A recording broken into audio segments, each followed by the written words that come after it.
பேரறிஞர் அண்ணா என்று சொல்ல மாட்டார்கள். அப்படி பேரறிஞர் அண்ணாவுடைய கட்சியையும் கொள்கையையும் கொடியையும் பாமர மக்களிடத்தில் எடுத்துச் சென்று விழிப்புணர்வை ஏற்படுத்தி நீண்ட காலத்தில் காங்கிரஸ் பேரியக்கம் இந்தியா முழுவதும் ஆட்சி கொண்டிருந்த அந்த காலகட்டத்தில் புரட்சி தலைவருடைய புரட்சி படங்களால் இந்திய துணைக்கண்டத்திலே தேசிய இயக்கமான காங்கிரஸ் இயக்கத்திற்கு மாற்றாக தமிழகத்தில் முதலாக பேரறிஞர் அண்ணா தலைமையிலே திராவிட முன்னேற்ற கழகம் 1967 ஆட்சி பொறுப்பிற்கு வருகிறது. அப்படி 1967 ஆட்சி பொறுப்பிற்கு வருவதற்கு இயக்கத்தை உருவாக்கியவர் அண்ணா, அதற்கு கொள்கை வடிவமைத்தவர் அண்ணா, அந்த கொள்கையை எடுத்து சென்று மக்களிடத்தில் சொல்லக்கூடிய ஒரு சூழ்நிலையை உருவாக்கியவர் அண்ணா. இப்படி இருந்தாலும் கூட பாமர மக்களிடத்தை எடுத்து சென்று இந்த இயக்கத்திற்கு ஒரு சக்தியையும் வலிமையும் பொலிமையும் ஏற்படுத்தி கொடுத்தவர் புரட்சி தலைவர் எம்ஜிஆர். அப்படி ஏற்படுத்தி கொடுத்து விட்ட புரட்சி தலைவர் எம்ஜிஆர் அண்ணா முதலமைச்சரான பின்னும் மகிழ்ச்சியோடு பார்த்துக் கொண்டிருந்தார். இயற்கை காலம் பேரறிஞர் அண்ணா அவர்களை எடுத்துக்கொள்கிறது. அப்படி எடுத்துக்கொண்ட பின்பு இரண்டாம் இடத்திலே இருக்கிறார் நாவலர் நெடுஞ்செழியன் அவர்கள். பேரறிஞர் அண்ணா முதலமைச்சர், பேரறிஞர் அண்ணாவுக்கு அடுத்தபடியாக நாவலர் நெடுஞ்செழியன், அதற்கு அடுத்ததுதான் மதியழகனாக இருந்தாலும் சரி, சத்தியவாணி முத்துவாக இருந்தாலும் சரி, மறைந்த முன்னாள் முதலமைச்சர் திரு கருணாநிதியாக இருந்தாலும் சரி, மறைந்த அண்ணாவிற்கு பின்பு முதலமைச்சர் பொறுப்பை ஏற்கக்கூடிய தகுதி படைத்தவர் நாவலர் நெடுஞ்செழியன். ஆனால் திரு கருணாநிதி அவர்கள் ஒரு முடிவெடுக்கிறார், நாம் முதலமைச்சராக வேண்டும். அப்படி நாம் முதலமைச்சராக வேண்டும் என்று சொன்னால் சட்டமன்ற உறுப்பினர்கள், பெருவாரியான சட்டமன்ற உறுப்பினர்கள் நமக்கு ஆதரவு தெரிவிக்க வேண்டும். அப்படி பெருவாரியான சட்டமன்ற உறுப்பினர்கள் நமக்கு ஆதரவு தெரிவிக்க வேண்டும் என்று சொன்னால் அது புரட்சி தலைவர் எம்ஜிஆரை பிடித்தால் முடியும் என்று முடிவுக்கு வருகிறார். புரட்சி தலைவருடைய எம்ஜிஆர் வீட்டிற்கு செல்கிறார். நான் அண்ணாவுடைய கொள்கைகளை தலைமையேற்கொண்டு நான் நல்ல ஆட்சி செய்வேன், எனக்கு முதலமைச்சர் வாய்ப்பை நீங்கள் ஏற்படுத்தி கொடுக்க வேண்டும் என்று கேட்கிறார். எப்பொழுதுமே ஈகை குணம் கொண்ட தலைவர்கள் ஒருவர் வந்து கேட்கின்ற பொழுது இல்லை என்று சொல்வதற்கு மறுப்பதில்லை. அது கண்ணனுடைய வரலாறை பார்த்தாலும் சரி, புரட்சி தலைவர் எம்ஜிஆருடைய வரலாறை பார்த்தாலும் சரி, கேட்டால் கொடுத்து விடுவார்கள். அப்படி புரட்சி தலைவர் எம்ஜிஆர் அவர்களிடத்திலே முதலமைச்சர் பதவியை கேட்கிறார், யோசனை செய்கிறார். சட்டமன்ற உறுப்பினர் அழைத்து கேட்கிறார். சட்டமன்ற உறுப்பினர் சொல்லுகிறார், நீங்கள் சொன்னால் நாங்கள் யாரை முதலமைச்சர் அமைச்சராக்க வேண்டுமோ நாங்கள் ஆக்கி விடுகிறோம் என்று சொல்கிறார். அதன் அடிப்படையிலே தான் அண்ணாவுடைய கொள்கைகளை இவர் திறமேற்கொண்டு செயல்படுவார் என்ற நம்பிக்கையில் திரு கருணாநிதி அவர்களை புரட்சி தலைவர் எம்ஜிஆர் அவர்கள் நாவலரை ஒதுக்கி வைத்து கருணாநிதியை முதலமைச்சராக்குகிறார். அப்படி முதலமைச்சராக்கியவுடன் திரு கருணாநிதி சிந்திக்கிறார், மக்கள் செல்வாக்குள்ள தலைவர் புரட்சி தலைவர் எம்ஜிஆர், நாம் முதலமைச்சர் பதவியில் இருக்கிறோம். பேரறிஞர் அண்ணா அவர்கள் இந்த கட்சியை ஆரம்பித்து கொள்கை வடித்தவருக்கு இந்த பாமர மக்கள் அண்ணாவை பார்த்து வாக்களிக்கவில்லை, எம்ஜிஆரை பார்த்துதான் வாக்களித்திருக்கிறார்கள். அப்படிப்பட்ட ஒரு செல்வாக்குள்ள ஒரு தலைவர் நம்மோடு இருக்கிறார் என்று சொன்னால் இந்த முதலமைச்சர் பதவி மீண்டும் ஒரு தேர்தல் வருகின்ற பொழுது மீண்டும் அவரிடத்திலே தான் நாம் சென்று நிற்க வேண்டும், மக்கள் செல்வாக்குள்ள தலைவரைத்தான் நாம் சென்று நிற்க வேண்டும் என்ற முடிவெடுத்த திரு கருணாநிதி அவர்கள் ஒரு உரையில் 2 கத்தி இருக்கக்கூடாது என்று முடிவு செய்தார். ஒரு கத்தி திரு கருணாநிதி, ஒரு கத்தி புரட்சி தலைவர் எம்ஜிஆர். ஒரு கத்தி கருணாநிதி என்று சொல்கின்ற அவரிடத்தில் இருக்கிறது முதலமைச்சர் பதவி, இன்னொரு கத்தி புரட்சி தலைவர் எம்ஜிஆர் அவரிடத்தில் இருக்கிறது மக்கள் செல்வாக்கு, மக்கள் சக்தி. மக்களிடத்திலே அவர் யாரை விரல் காட்டுகிறாரோ அவரை ஏற்றுக்கொள்ளக்கூடிய சக்தி படைத்தவராக புரட்சி தலைவர் எம்ஜிஆர் இருந்தார். அதனால் பல்வேறு காரணங்களை சொல்லி கட்சியை விட்டு வெளியேற்றுகிறார். அப்படி கட்சியை விட்டு வெளியேற்றிய பின்பு புரட்சி தலைவர் எம்ஜிஆர் அண்ணாவுடைய கொள்கைக்காக நாம் வந்தோம், அண்ணா இந்த சமூகத்தை மாற்ற வேண்டும் என்று வந்தார். அண்ணா இந்த சமூகத்திலே உருண்டு கொண்டிருக்கின்ற ஏற்றத்தாழ்வற்ற சமூகத்தை மாற்ற வேண்டும், உயர்ந்தவன் தாழ்ந்தவன் என்ற நிலை மாற்ற வேண்டும், அனைவரும் சமம் என்ற நிலை கொள்கையை கொண்டு வர வேண்டும் என்று அண்ணா இந்த இயக்கத்தை உருவாக்கினாரே, திரு கருணாநிதி இடத்திலே நாம் தவறுதலாக கொடுத்து விட்டோம், என்ன செய்வது என்று சிந்தித்த பொழுதுதான் லட்சக்கணக்கான தொண்டர்கள் நாடு முழுவதும் ஸ்தம்பிக்கிறது. ஆயிரக்கணக்கான தொண்டர்கள் புரட்சித் தலைவரின் இல்லத்தின் முன் போராடுகிறார்கள். நீங்கள் புதியதாக கட்சி ஆரம்பியுங்கள், புதியதாக கட்சி ஆரம்பியுங்கள்.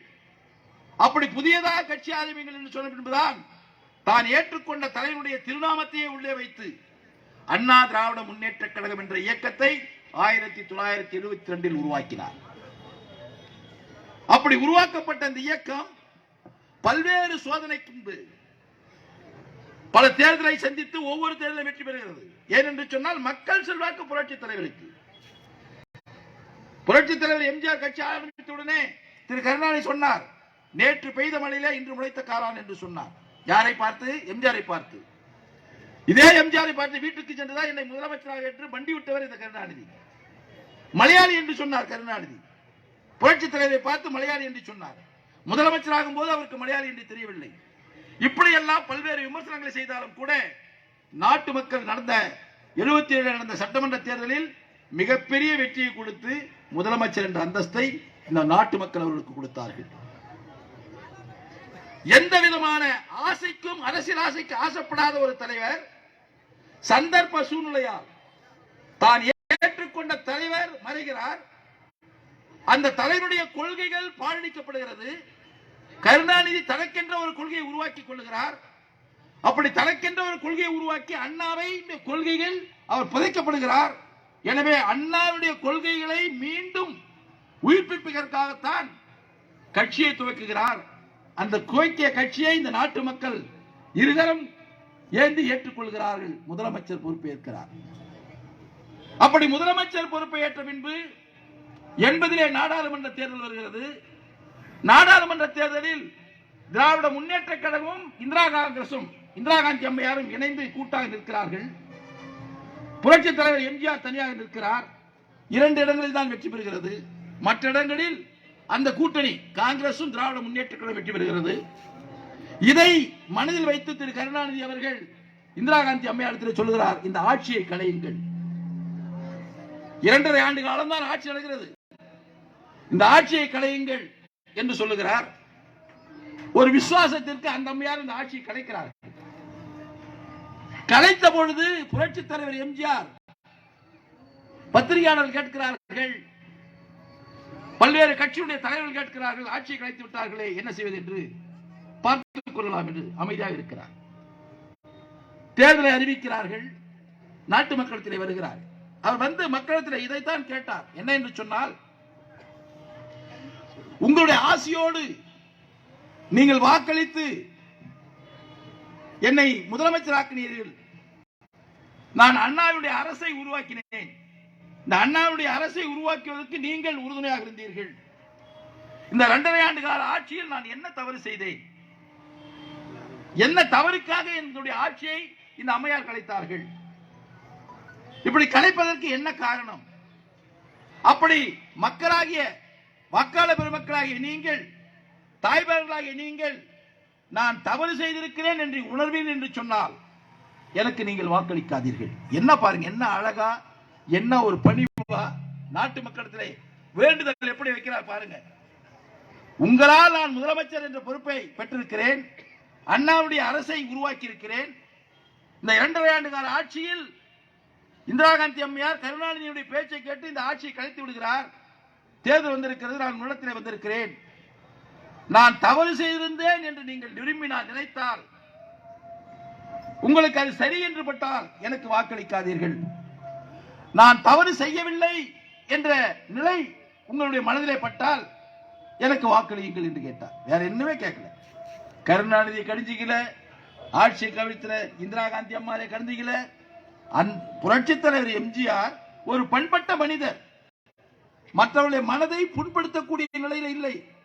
இறந்து 35 ஆண்டு காலம் ஆன பின்பும் கூட இன்றும் ஒவ்வொரு தாய்மானுடைய மனதிலே இறைவனாக குடிகொண்டிருக்கின்றவர் புரட்சித் தலைவர் எம்ஜிஆர். வேறு யாருமே கிடையாது இந்தியாவில் யாருமே கிடையாது. நேரு கிடையாது, காந்தி கிடையாது, யாரும் கிடையாது. இன்னைக்கு தாய்மாரிடத்திலே மக்களிடத்திலே இன்னைக்கும் செல்வாக்கோட ஒரு தலைவர் இருக்கிறார் என்று சொன்னால் புரட்சி தலைவர் எம்ஜிஆர் மட்டும்தான். கேட்கிறார். கேட்டா இந்த நாட்டு மக்கள் கண்ணீர் ததும்ப வாக்களிக்கிறார்கள். இரண்டாவது முறையாக கூடுதலான சட்டமன்ற உறுப்பினரோடு இந்த நாட்டுடைய முதலமைச்சர் பொறுப்பே இருக்கிறார் புரட்சி தலைவர் எம்ஜிஆர். அது முடியுது. உடம்பு சரியில்லாத போயிடுறார். 6000 கிலோமீட்டருக்கு புரூக்லின் மரத்தில் பதில படுத்திருக்கார். மூணாவது தேர்தல்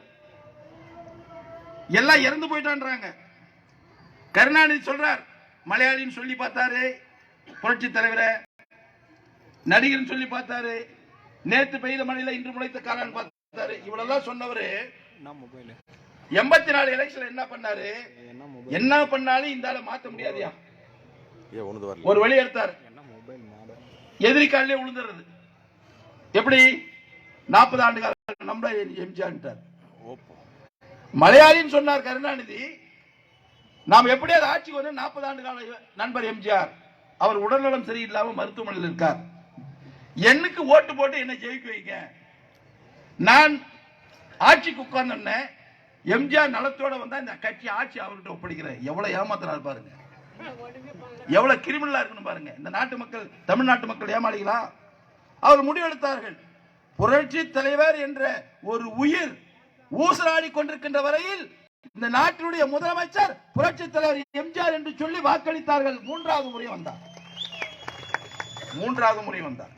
ஆக 3 முறை தேர்தல் களத்தை கண்டு 10 ஆண்டு கால முதலமைச்சர் பொறுப்பை வைத்தவர். இன்னைக்கு பிறந்த நாள் விழா எடுக்கிறோம்னா இந்த விழாவிற்கு காரண காரியங்கள் இல்லாம இல்ல. ஏதோ ஒரு கட்சியுடைய தலைவர் ஒரு முதலமைச்சராக இருந்தா விழா எடுத்துறதுக்காக கிடையாது. இன்னைக்கு இந்த விழா எடுத்திருக்குன்னா தமிழ்நாட்டில் மிகவும் தாழ்ந்த நிலையில் இருந்த மக்கள், நீங்க மத்தூர் எடுத்துங்க, இந்த சுத்துவட்டார கிராமத்தை எடுத்துங்க, 30 வருஷத்துக்கு முன்னாடி 40 வருஷத்துக்கு முன்னாடி என்ன நிலைமை? ஒரு கிராமத்திலிருந்து ரோடு ஒழுங்கா இருந்ததா? ஒரு கிராமத்திலிருந்து மத்தூருக்கு வரதுக்கு பஸ் இருந்ததா? ஒரு கிராமத்தில் பள்ளிக்கூடம் இருந்ததா? ஒரு கிராமத்திலிருந்து மருத்துவமனை இருந்ததா? ஒரு கிராமத்தில் லைட் கரண்ட் இருந்ததா? ஏதாவது இருந்ததா? இதையெல்லாம் கொடுத்தவர் புரட்சி தலைவர் எம்ஜிஆர் மட்டும்தான், வேற யாரும் இல்லை. அதுக்கு முன்னாடி ஓமந்தூர் ராமசாமி ரெட்டியார் இருந்தார் முதலமைச்சரா, காமராஜர் இருந்தார் முதலமைச்சரா, பக்தவச்சலர் இருந்தார் முதலமைச்சரா, அண்ணா இருந்தார் முதலமைச்சரா, கருணாநிதி இருந்தார் முதலமைச்சரா. இத்தனை பேர் இருந்தாங்க. இத்தனை பேர் இருக்கும் போதும் கிராமத்தில் இருக்கின்ற குழந்தைகள் பள்ளிக்கு வரல. இவங்க யோசனை பண்ணாங்களா? காமராஜ் நினைச்சு பார்த்தார், ஆனா செயல்படுத்தல. சொல்றாங்க காங்கிரஸ்காரங்க சொல்றாங்க, நான் ஒண்ணும் கிடையாது. புரட்சி தலைவர் பார்த்தார், என்ன பிள்ளைங்க எல்லாம் ஸ்கூலுக்கு வரதில்லை. அவர் அதிகாரி சொல்றார், ஐயா எல்லாம் ஏழைங்க, கூலிக்கு போறாங்க பொம்பளைங்க. கூலிக்கு போற பொம்பளைங்க குழந்தைங்களை வீட்டுல விட்டு போனா யாரும் சோறு போடுவாங்க. அதனாலதான் அந்த குழந்தைங்களை கூட்டுக்கிட்டு கூலி வேலைக்கு போயிடுறாங்க. அங்க குழந்தைங்களுக்கு சாப்பாடு கொடுக்கறாங்க. அப்போ அந்த குழந்தைகளுக்கு நாமளே சாப்பாடு போட்டா ஸ்கூலுக்கு வந்துருமா? ஏன் இந்த சிந்தனை எந்த முதலமைச்சருக்கு வரல? ஏன் இந்த சிந்தனை கருணாநிதிக்கு வரல? ஏன் இந்த சிந்தனை பக்தவாஜத்துக்கு வரல? ஏன் வரல? புரட்சி தலைவருக்கு எம்ஜிஆருக்கு வந்திருக்கு. போட்டா வருமானு கேட்கிறார். அப்ப சொல்றாங்க வருங்க, ஆனா கஜனா காலி ஆயிடும். ஏன்னா லட்சக்கணக்கான பிள்ளைங்களுக்கு சோறு போடுறதுன்னா சாதாரண விஷயமா? அப்ப சொல்றார் புரட்சி தலைவர் எம்ஜிஆர், வருமன்னா என்னன்னு உங்களுக்கு தெரியாது. அதுவும் குழந்தை பருவத்தில் வருமன்னா உங்களுக்கு என்னன்னு தெரியாது. அந்த குழந்தை பருவத்தில் வறுமை என்னன்றது எனக்கு தெரியும்.